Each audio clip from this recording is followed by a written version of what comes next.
साहेब, मंत्रिमंडळाचा आज विस्तार होताना पाहायला मिळत आहेत.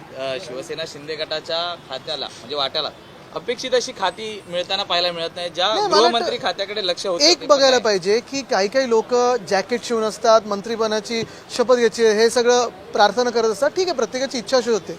पण सरकार ईव्हीएमनी निवडल्यानंतर, सरकारचं मॅन्डेट हे निवडणूक आयोगाने दिल्यानंतर पहिलं तर किती दिवस लागले पहिल्या शपथविधीला, मुख्यमंत्री 2 उपमुख्यमंत्र्यांसाठी. त्यानंतर जे भांडणं चालू आहेत ह्या राजकीय लोकांमध्ये, जो स्वार्थीपणा चालू आहे, मला वाटतं हे सगळं बाजूला ठेवून लोकांची सेवा करण्यात लागायला पाहिजे. एवढं बहुमत दिलं आहे ईव्हीएमनी, एवढं बहुमत दिलं निवडणूक आयोगाने, लगेच कामाला लागायला पाहिजे होतं. पण मला काय मिळणार, तुला काय मिळणार, हा स्वार्थीपणा, हा हावरटपणा जो आहे तो लोकांसमोर आलेला आहे. म्हणजे मॅन्डेट मिळूनही खुश नाही आहेत, जिंकूनही खुश नाहीत, कुठेही आनंद साजरा केला नाही, व्यक्त केला नाही. आता काय पुढचा विचार, तर मंत्रिपद कुठचं मिळणार, कुठचं खातं मिळणार, मग त्याच्यातून खायला काय मिळणार, हे विचार मला वाटतं ह्या ज्या काही गद्दार गँगमधून आलेले आहेत हे भयानक आहेत. आणि महाराष्ट्राचे चित्र कधी असं नव्हतं आणि नसावं ही माझी ईश्वरचरणी प्रार्थना असेल. दुसरी गोष्ट म्हणजे आज सकाळी देखील मी ट्विटवर व्यक्त झालेलो आहे.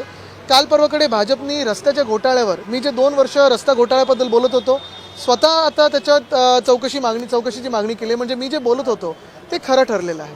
पण जर खरं ठरवायचं असेल आणि चौकशी अजून करायची असेल त्याच्यात, तर देवेंद्र फडणवीस साहेबांनी जे आता मुख्यमंत्री आहेत त्यांना सुरुवात जर स्वच्छ करायची असेल तर त्यासाठी एकनाथ शिंदे असतील, लोढा असतील किंवा केसरकर असतील, ज्यांनी लहान मुलांच्या युनिफॉर्ममध्ये पण अकार्यक्षमता दाखवली, अनियमितता दाखवली, ह्यांना बाहेर ठेवलं पाहिजे, तरच चौकशी फ्री अँड फेअर होऊ शकते. अनेक ज्येष्ठ जे मंत्री होते त्यांना यावेळी निवडण्यात आलेलं नाही. त्यामध्ये प्रामुख्याने तानाजी सावंत, अब्दुल सत्तार, दीपक केसरकर, संजय राठोड यांची नावं दिसत आहेत. नवीन चेहरे पाहायला मिळत आहेत. आता बघू दुपारी काय होतंय, कारण यांचं कुठेही स्वार्थीपणा सुटणार नाहीये. दुसरीकडे हनुमान मंदिराचा मुद्दा हा आणखी पेटताना पाहायला मिळतोय. दादर स्टेशनच्या इथे जे हनुमान मंदिराचा मुद्दा होता तो आपण त्या ठिकाणी आरती केल्यानंतर आता पुन्हा एकदा ते मंदिर हलवलं जाणार नाही असं देखील समोर आलं. पहिली गोष्ट म्हणजे काल पण मी सांगितलं की आमचं हिंदुत्व स्वच्छ आहे, साफ आहे, हृदयात राम आणि हाताला काम. स्वतःच्या धर्माचा पुरस्कार करायला दुसऱ्याच्या धर्माचा तिरस्कार करायची गरज नसते. पण जे भाजप सांगतं की हिंदू खतरेमध्ये आहे, काल हे दिसलेलं आहे आणि उद्धव साहेबांनी एक्सपोज करून दाखवलेलं आहे की हिंदूंचा म्हणजे आपला वापर निवडणुकीतच भाजप करतं, बाकी भाजपला काही पडली नसते. जास्तीत जास्त मंदिरं जी पाडली गेलेत, मग ती वाराणसीत असतील, कॉरिडॉरच्या नावाखालती असतील, किंवा महाराष्ट्रात आता आपण पाहतोय हनुमानाचं मंदिर असेल, हे भाजपच्याच राज्यात होतं.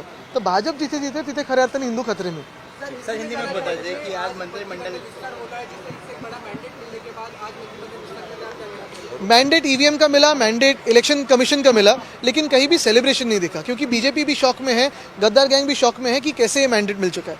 आगे जाके अगर आप देखें तो जो स्वार्थीपना था, उनका स्वार्थी एक विचार था कि मुझे ये चाहिए, मुझे वो चाहिए, मंत्री पद चाहिए. ठीक है, मैंडेट चुनाव आयोग ने दिया है आपको, काम कीजिए, लोगों की सेवा कीजिए, लेकिन वो न करते हुए खुद की सोच रहे हैं, जनता की नहीं सोच रहे. दादर के पास जो मंदिर का जो मामला है, उद्धव जी ने एक ही प्रेस कॉन्फ्रेंस में दिखाया कि भाजपा का हिंदुत्व चुनावी हिंदुत्व है, और यही बात हम कहते आए हैं कि हिंदू अगर खतरे में कहीं हो तो भाजपा के ही राज्य में है.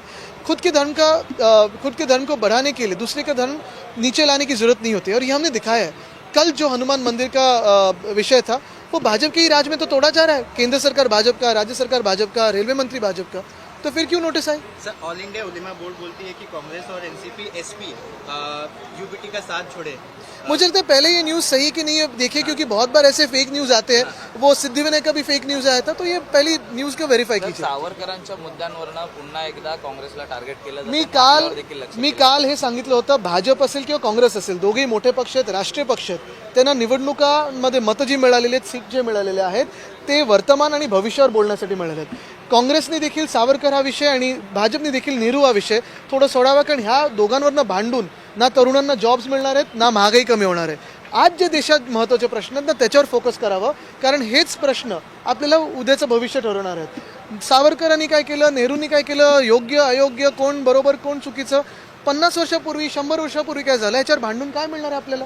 आज नोकऱ्या मिळणार आहेत का आपल्याला, आज महागाई कमी होणार आहे का, रुपया जो पडत चाललाय डॉलरच्या विरुद्ध ते काही बरं होणार आहे का, नाही होणार आहे.